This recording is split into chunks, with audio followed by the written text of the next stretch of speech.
How's it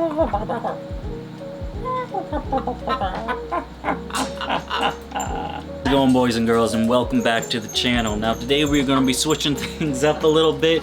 You guys wanted to know a little bit more about my birds and their rescue stories, and that's exactly what we're going to be talking about today. But less editing, this is going to be a one-shot little thing, just talking about these birds' backstories and how they are so much better now that they are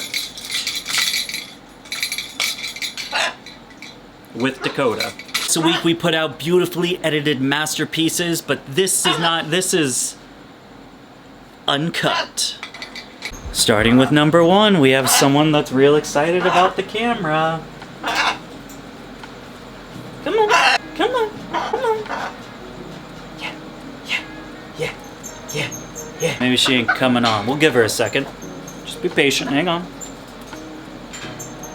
Annabelle don't really like the camera. Dante loves the camera. He's a little camera hog. He's like, oh, let me out so I can talk to the camera, yeah? Not your time yet. Alright. Shit out of me. It's a jump scare. Annabelle don't really like the camera, so we're gonna keep it a little bit further away, and we're gonna keep our distance with her because she has a very sharp beak, as you can see. Alrighty, let's get this little story going on. Now this here is Annabelle. Annabelle is the first bird I've ever had and the one that started my craze for owning birds. I've had Annabelle since about 2016, I believe, so roughly about 10 years or so. Pretty much a year after I started really getting into reptiles and the more exotic things when it comes to keeping animals as pets. It was pretty much of a sad story. Hers is a story of neglect, while Dante's is a story for abuse. Ain't that right, buddy? Who got beaten up when he was a little bird?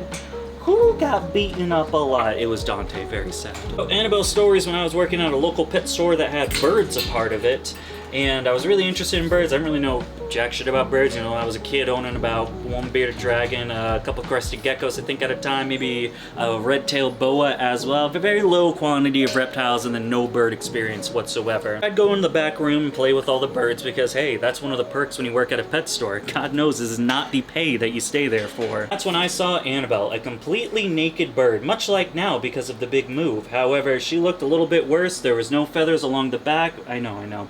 Barely any on the thing, and then all these legs, and then the chest as well. I mean, literally it was a naked plucked chicken except for the head, and then like some feathers pretty much about here. It was real bad. What happens is when you're selling birds at a bird store is you list birds for sale while they're still babies and not yet weaned off.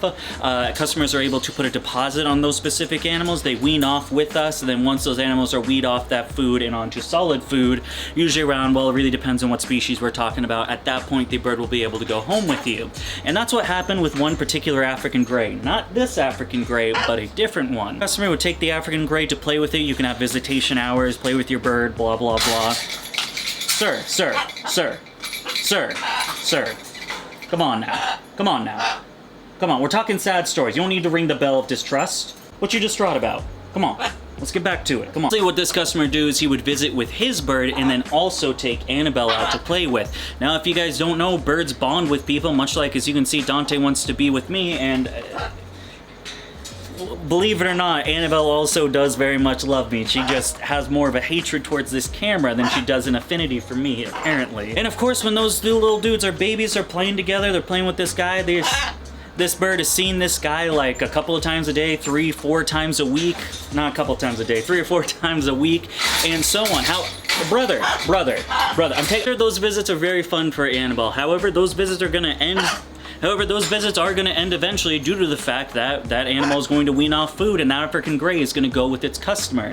And that's exactly what happened. The bird went from seeing this guy 3 to 4 times a week for weeks on weeks until suddenly not seeing him at all, which made this animal very stressed.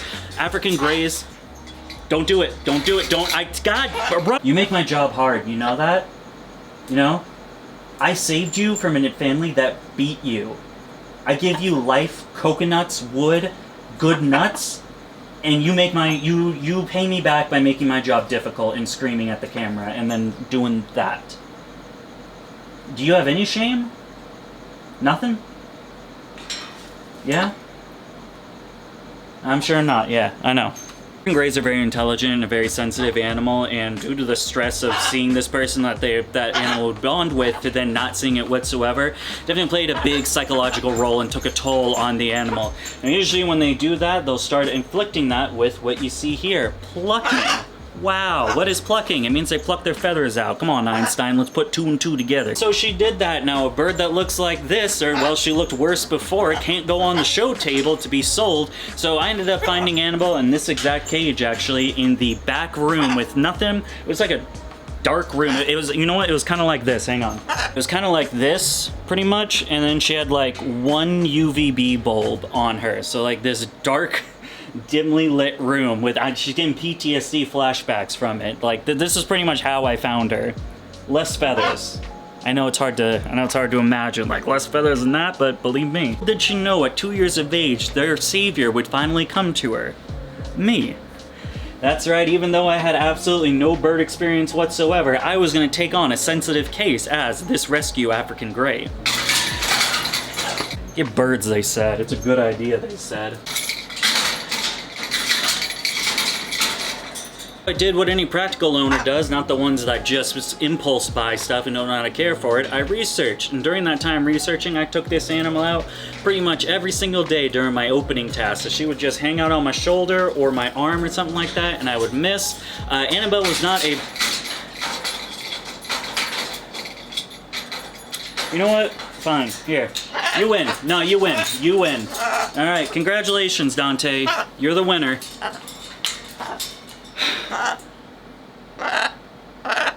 It wasn't habitualized to handling very well, so she would bite my arm constantly, but it didn't really bother me that much. And meanwhile, while I was doing that, I was trying to get the manager to actually sell her to me because he kind of refused to sell her. I understand why, because it would be one of those situations. What are you doing? What are you doing? This is supposed to be a sad video, and you're being... Where are you going? Where he was coming from, you know, a kid that knew absolutely nothing about birds. If you sold him a bird and then it died, you could potentially sue the company or leave a bad review, blah, blah, blah. The guy didn't really know me. I've been working that long, maybe like a month or 2 at that point. I can't really remember. But that was the thing. I kept shooting for it, and I think it took about 6 months or so before I finally wore him down. I mean, I was asking this motherfucker. That dude must have been so sick of me asking. And so finally, he drew up a contract that it was an adoption, not an actual sales agreement. And he let me have this cage and then obviously Annabelle herself. I think I paid like, oh, sorry, brother. I hit the dildo stick by accident. I apologize. I ended up paying $600 for her, and that was with the cage and some toys and stuff like that, which is a pretty good price. Back then, African Greys were about $1,800, and at this point, I don't think you can get a Grey for any less than like $6,500, $7,000. So I took this little bird home, and now I've had her for about 9 years or a decade, depending on the math you want to use, and she's been my best little buddy. This little girl has been with me every single step of the way since I started my journey of getting sober and moving from Texas to New Hampshire. She's been with me to New Hampshire, to Maine, to Massachusetts, to now back to New Hampshire in that 10-year process. Hopefully I'm done moving for a bit. I think I got one more move. I really do want to look into the whole ranch farm thing, but obviously that costs money, and that costs even more money when you're up here. But who knows what the world has to offer. But that's what I'm gonna put it out there, put them prayers out there, and then maybe the big man himself will answer it, and old Dakota can get a farm. Then we'll do farm content. Won't that be interesting? All right, let's go. Your time to shine. I don't know if you guys know this, but Dante's very excited for me to talk about his part. Isn't that right, buddy? This is Dante. Dante is a blue and gold macaw that was from a very severe neglect / abuse. Really more abuse than it was neglect, but I'm sure you were you neglected as well? Yeah? You throwing up on me? Appreciate ya. Honestly, at this point, it's more of a habitual thing. It'd be the same as like when you bite your fingernails, it becomes a habit. And she just is kind of naked. Usually she chills out and she'll grow most of her feathers back. Most of the time in MASH, she had her red feathers and then a lot of coverage. However, when there's something like a big event, like moving and stuff like that, and she's in a completely new environment, the things are different, humidity and heat's gonna be different depending on what room she is. It's gonna stress her out more, and obviously what she does when she's stressed is she's gonna pluck her feathers like this. So She looks pretty bad right now, but I give it a couple of months after getting used to the new place. She'll be back to growing those feathers out, and then probably by winter when she'll need them the most, they might grow, or maybe, you know, I didn't put the stick in the right place, and just like a ball python goes off of food for 2 months because of that, Annabelle will pluck out all of her feathers. Sir, it's time for your spotlight. Come on. Get on back.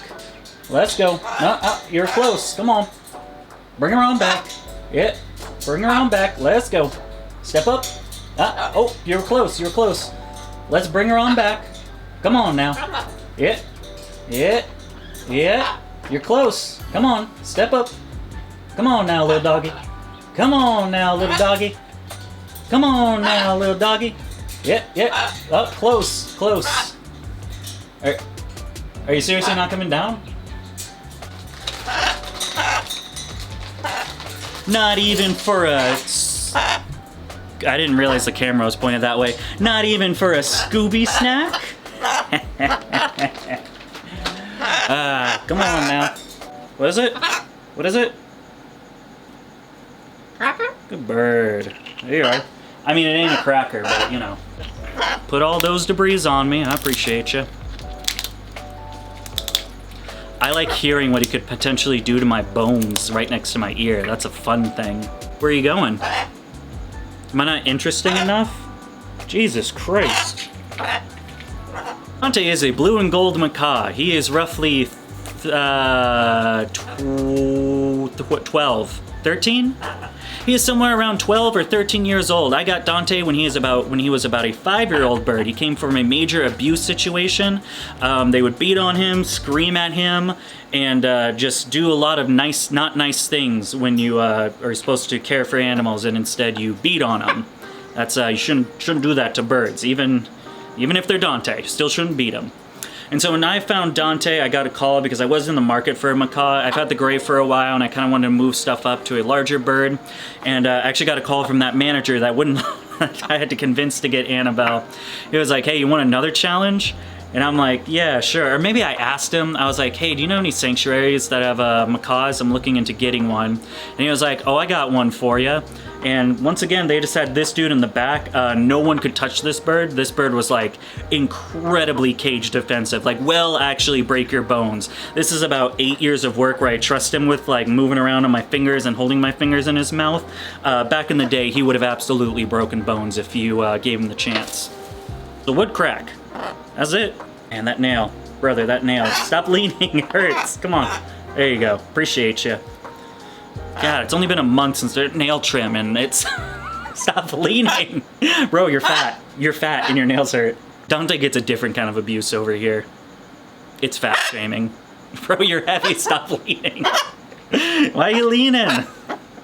Cute.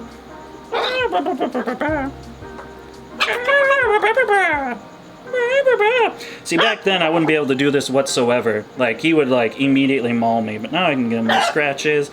I can play with him a little. I can be like,